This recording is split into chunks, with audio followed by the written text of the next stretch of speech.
exports from Malaysia in 40 years back was $13.09 billion with a GDP of 52.34% in 1981, whereas the trends of export in the 40 years after 1981 was $206.95 billion with a GDP of 61.47% in 2021. Here we can see that exports from Malaysia has an immensely large gap of billions US dollars between 1981 and 2021. Some of the periods of exports were affected in 1997 and 2008 due to the Asian financial crisis, which had the largest decline of GDP before COVID-19.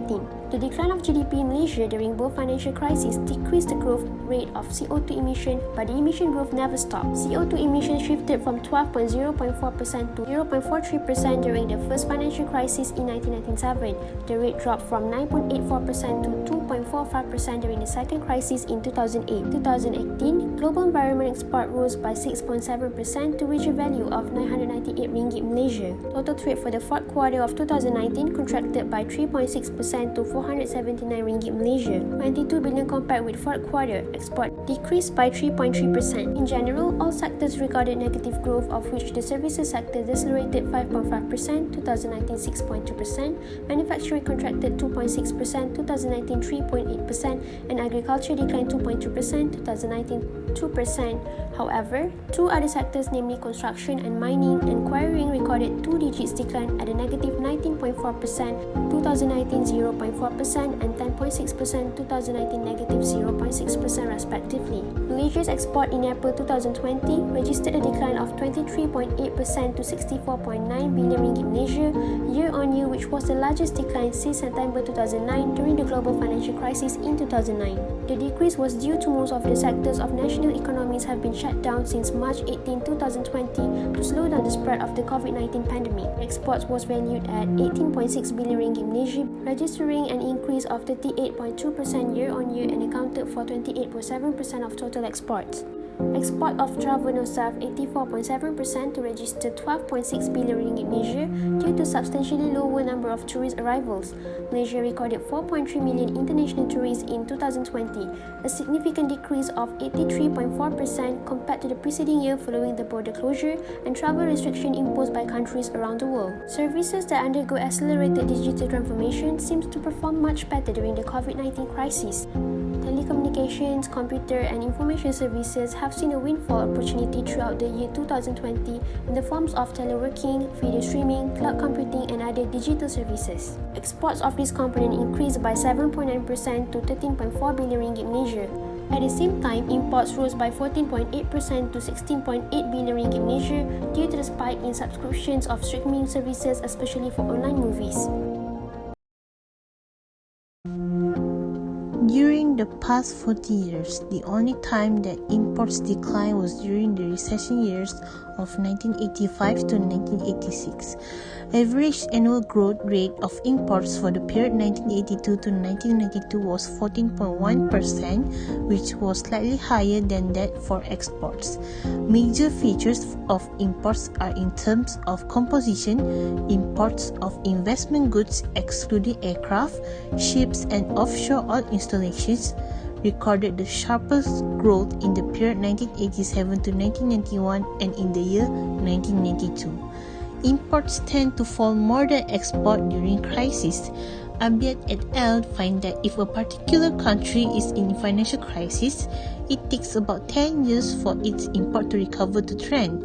With hindsight, during the 1997 to or 1998, which is Asian financial crisis happened, it have a marked impact on Asia's imports, although not as long-lasting. The impact of this crisis is deteriorating business, consumer sentiment, and destocking seems to have weakened the demand for imports during the crisis. On the 25th January 2020, the first case of COVID-19 was detected in Malaysia. COVID-19 pandemic is affecting world shipping businesses and markets in terms of growth and fleet development. Malaysia has also responded to the pandemic by imposing lockdown measures and restricting the movement. Putting the country into lockdown caused demand to drop across the board and lead to disruption of transportation networks encompassing the maritime sector, specifically the port and shipping sector, rail, air and trucking industries. It is reported that Malaysia's import dropped by 30.9% 8.4% year-on-year.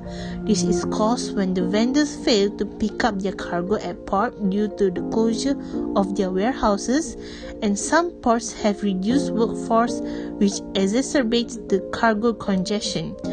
The shortage of workers is taking a toll on global shipping with interruption in transit, delays, and accumulation of cargo both at the origin and destination ports. This has indirectly caused interference to the supply chains, especially on the movement of essential goods like food and medical supplies. Malaysia's main export and import partners are Singapore, China, the United States, and Japan. Malaysia's main export include electrical and electronic products, chemicals, machinery, appliances, and manufactured metals. In terms of natural resources, Malaysia exports crude oil, liquefied natural gas, palm oil, and natural rubber. Malaysia mainly imports electronic products, machinery, petroleum products, plastics, vehicles, iron, and steel products. Malaysia's trade maintained its upward trend in November 2021 with total trade expanding by 34.9%, reaching RM205.5 billion as compared to RM152.3 billion in November 2020. Exports continued to increase by 32.4% to RM112.2 billion compared to November 2020. Imports rose by 38.0% year-on-year. In November 2021, amounted at RM93.3 billion. Trade balance recorded a surplus of RM18.9 billion with an increase of 10.5% compared to the same period last year. Malaysia's export was recorded at RM112.2 billion, increased by 32.4% year-on-year. The increase was driven mainly from domestic exports as well as re-exports. Domestic exports stood at RM93.7 billion and contributed 83.5% to total exports, grew by 34.3%. On the same note, re-exports with a value of RM18.5 billion grew by 23.9% year-on-year. In comparison to October 2021, exports decreased by 1.9% or RM2.2 billion. Malaysia's imports in November 2021 total RM93.3 billion, continued to register a significant growth of 38.0% or RM25.7 billion. On a month-to-month basis, imports grew 5.9% or RM5.2 billion. Based on seasonally adjusted terms, imports increased 7.0% to RM90.4 billion. Malaysia has confirmed its first locally transmitted case of the novel coronavirus. Breaking news from Malaysia, the country will enter a full lockdown. The first confirmed case of COVID-19 in Malaysia was on 2020 February 4th, and the number of confirmed cases reported in March increased dramatically. In order to efficiently control the spread of the virus, the Prime Minister of Malaysia announced a Movement Control Order, which is MCO. Meanwhile, due to impact of the virus, the imports and exports of international trade has become extremely difficult. Because of the impact of MCO, many industries has been affected to a large extent, especially the flow of goods and services, and has seriously affected manufacturing activities. Malaysia's exports are also facing huge challenges under current situation. In April 2020, Malaysia's exports fell by 23.8% year-on-year, which was the worst performance since the 2009 global financial crisis. There's no doubt that the virus has dealt a fatal blow to imports and export trade. Until 2021, with the control of the virus, the manufacturing and services in Malaysia are gradually recovering. Malaysia's total imports decreased by 6.3% in the year 2020, whereas Malaysia's exports declined marginally by 1.4% compared to the previous year. This is due to the stringent lockdown measures imposed across the board due to the COVID-19 pandemic. In the year 2021, Malaysia's imports expanded by 12.5%, whereas Malaysia's exports grew by 18.4%. This showed a tremendous comeback as the borders began to open more widely for international business. As a conclusion, there is hope for trade post-COVID, as there are several factors that can contribute to the success when applied.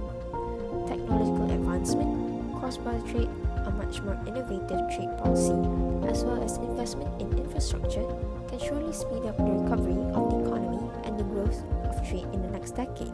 When all of these factors are implemented successfully, up to $18 trillion worth of trade are able to be contributed in the next decade to the global economy.